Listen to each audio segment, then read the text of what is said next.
Yeah, he's been great. I think a fair few of the guys have a good bit of confidence in him anyway. A lot of confidence because obviously Johnny has been touch and go with a few injuries over the last number of campaigns we've had, and Joey's always stepped in relatively seamlessly. And I know you mightn't see it when Johnny starts.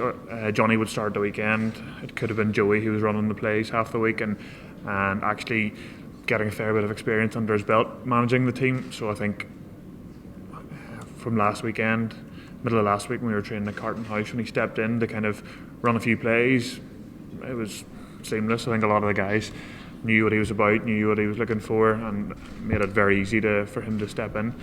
All the guys work with him really well. How was it your real impressive for the tour? Obviously, like worry about the injury. When did you get clear of that? Yeah, so it was always my goal. I think the squad was announced on the 22nd or 23rd of May. I had a medical the day before that, and I'd been working quite hard with a number of physios from coming up from Dublin, from the IRFU, and the ones at Ulster as well, kind of just making sure that everything I was doing was pushing me and making sure my progress was acceptable, to kind of hitting all the checkpoints, I suppose, trying to get me fit for the tour, especially kind of getting me fit for that deadline where when Joe was going to be naming the squad, he could name me in it with confidence, and not have to worry about potentially injuring myself between then and now. Meeting Wallabies on their home turf at Suncorp Stadium, which is renowned to being, really hard for visitors, would that just be the icing on the cake the season the Irish have had so far?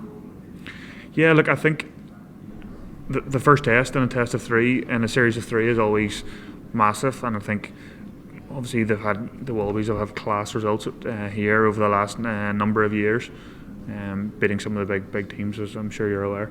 I think probably for us though, once we get that done, that's not our task done. We saw 2 summers ago we went out to South Africa and we turned over the Springboks in the first game, and I felt we were a man down for most of the game, and I felt that we did really well to get that, but then we went and lost the second two tests, which spoiled that first result for us. So it would be incredible to come out here and do the job in the first test, and that's obviously what we're trying to do.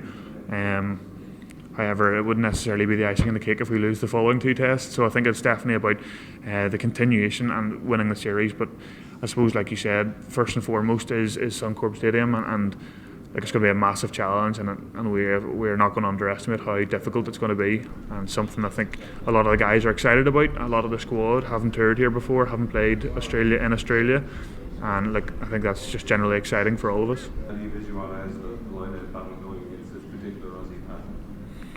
Look, we know they're a pretty fast, explosive pack. They've definitely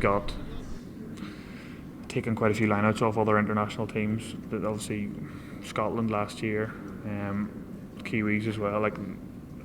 Pretty unpredictable. That's something that we've got to try and back ourselves, back what we've been doing, ensure that what we do, we have confidence in what we do. I think that's something throughout the Six Nations that we kind of said that we were going to do. If we have control over what we do, that's first and foremost, and then we worry about them afterwards. So our lineouts will probably try and keep it to ourselves and make sure that we do our roles well.